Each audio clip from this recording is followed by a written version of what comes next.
TVK சார்பில் கண்டன ஆர்ப்பாட்டம் ஜங்ஷன் அருகே நடந்தது.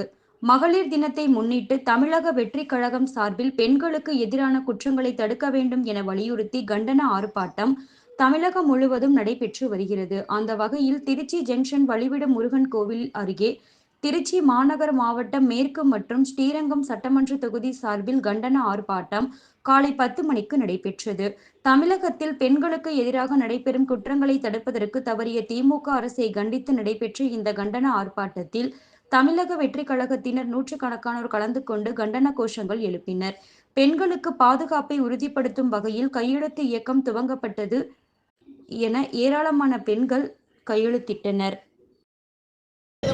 கண்ணன் மணியாய் இருப்பவளே, கடவுள் உருவாய் தெரிபவளே, மொழியாய் வந்த நிறையே, வள்ளுவன் உரைத்த உரையே, உடம்பில் உயிருள்ள வரையே, தமிழே நீ எனக்கு இறையே. தாய்மொழியான தமிழுக்கு இந்த இளையவளின் இனிய தமிழ் வணக்கங்கள். பெண்கள் தினம். மங்கையராய் பிறப்பதற்கே நல்ல மாதவம் செய்திட வேண்டுமம்மா என்றெல்லாம் கூறினாரே கவிமணி. ஆனால் இன்றைய நிலை அப்படியா உள்ளது?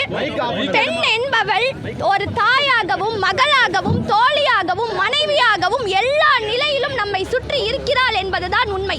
சுற்றி இருக்கிறாள் என்று கூறுவதை விட இந்த உலகை உருவாக்கியவளை அவள்தான் என்று கூறலாம். அதற்காக தான் பெண்களால் ஆயது உலகு என்று நம் சான்றோர் கூறுகின்றனர். ஆனால் இன்றைய நிலையில் பெண்கள் வீட்டில் பாதுகாப்பு இல்லாத நிலையில் உள்ளனர். திருச்சி மாவட்டத்தில் பேருந்து நிலையத்தில் ஒரு பெண் தனியாக இருந்த பொழுது கடத்தப்பட்டாள். ரயில்வே நிலையத்தில் சென்னையில் வேலைக்கு சென்று இரவு வீடு திரும்பும் பொழுது ஒரு பெண் பாலியல் வன்கொடுமை செய்து நாசமாக்கப்பட்டாள். ஆனால் இதே போன்றுதான் நாமக்கல், மதுரை, திண்டுக்கல் என்று பல மாவட்டங்களிலும் பல வன்கொடுமைகள் நடந்து கொண்டுதான் இருக்கின்றது. பேனா சிலைகள் வைக்க நேரமுள்ள அரசுக்கு எங்கே பெண்கள் வன்கொடுமைகளை தடுக்க நேரம் உள்ளது என்றுதான் நான் கேள்வி கேட்பேன். கற்ற கட்டடத்துக்கெல்லாம் கருணாநிதி அவர்களுடைய பெயர். சரி, 5 வருஷம் பேசி பேசி அரசு ஆண்டுட்டீங்க, பேர் வச்சுக்கோங்கலாம். சென்னை பக்கத்தில் இருக்க செஞ்சின்ற ஒரு கிராமத்திலையும் அங்க இருக்கிற பேருந்து நிலையத்திலையும் கலைஞர் கருணாநிதியினுடைய தாயார் அஞ்சுகம் அம்மாளுடைய பெயர். நம்முடைய முதலமைச்சர் ஸ்டாலின் அவர்களுடைய பாட்டி அஞ்சுகம் அம்மாளுடைய பெயரை பேருந்து நிலையத்திற்கு வைத்துள்ளனர். இப்ப நான் என்ன கேட்கிறேன்னா, அஞ்சுகம் அம்மாள் கலைஞர் கருணாநிதியை பெற்றெடுத்த சோதனையை தவிர செய்த சாதனை என்ன என்பதுதான் என்னுடைய கேள்வியாக உள்ளது. அப்படிப்பட்ட தாயாருக்கு ஏன் பேருந்து நிலையத்தில் பெயர் வைக்கிறீர்கள்? இப்போ இதே மாதிரியே உதயநிதி ஸ்டாலின் அவர்களும் என் தந்தை போலயே நானும் பாட்டிக்கு பெயர் வைக்கிறேன்னு சொன்னா எந்த பாட்டி பேரை வைக்கிறது? எத்தனை பாட்டி பேரை வைக்கிறது?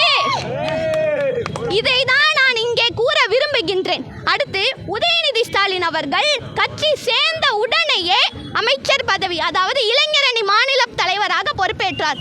மாநில தலைவராக பொறுப்பேற்ற 2 மாதத்தில் எம்எல்ஏ சீட்டு, அடுத்த 3 மாசத்துல அமைச்சர் பதவி, அடுத்த 4 மாசத்துல துணை முதலமைச்சர் பதவி.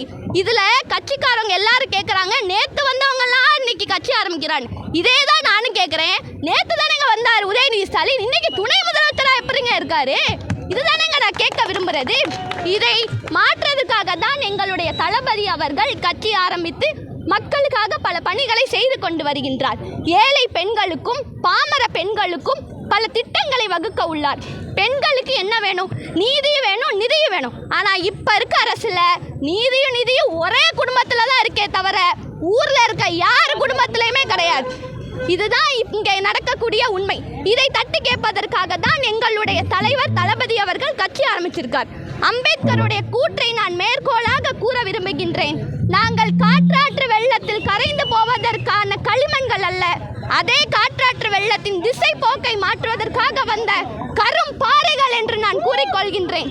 எங்களை யாராலும் அசைக்க முடியாது. எங்கள் தளபதி வருவார், பெண்களுக்கான நீதியை வழங்குவார். ஏனென்றால் தளபதி வைத்துக் கொண்ட கல்வி கொள்கை யாதெனில் அஞ்சலி அம்மாள், வேலு நாச்சியார். தமிழுக்காகவே வாழ்ந்து தமிழ் மண்ணுக்காகவே உயிர் விட்டவர் அஞ்சலி அம்மாள், வேலு நாச்சியார். இந்திய விடுதலை போராட்டத்தில் ஒரு பெண்ணாக தனக்கு பின்னே இருந்தவர்களை முன்னே அனுப்பாமல் தானே முன்னே சென்று போராடியவர். இப்படிப்பட்ட கல்வி கொள்கையை வைத்திருக்கக்கூடிய எங்களுடைய தளபதி தான் வருவார், பெண்களுக்காக நீதி கிடைக்கும் என்று கூறி, அன்னை மொழியே அழகார்ந்த செந்தமிழே, முன்னைக்கு முன்னை முகிழ்ந்த நறுங்கனியே, கண்ணி குமரி கடல் கொண்ட நாட்டிடையில் மன்னி அரசிருந்த மண்ணுலக பேரரசே, தென்னன் மகளே, திருக்குறளின் மாண்புகளே, இன்னரும் பாப்பத்தே, என் தொகையே, நற்கணக்கே, மண்ணுஞ்சிலம்பே, மணிமேகலை வடிவே, முன்னும் நினைவாள் உன்னை முடித்தால வாழ்த்தோமே என்று கூறி வாய்ப்பளித்தமைக்கும் வாய்மொழி கேட்டமைக்கும் நன்றி. தர்ஷினி.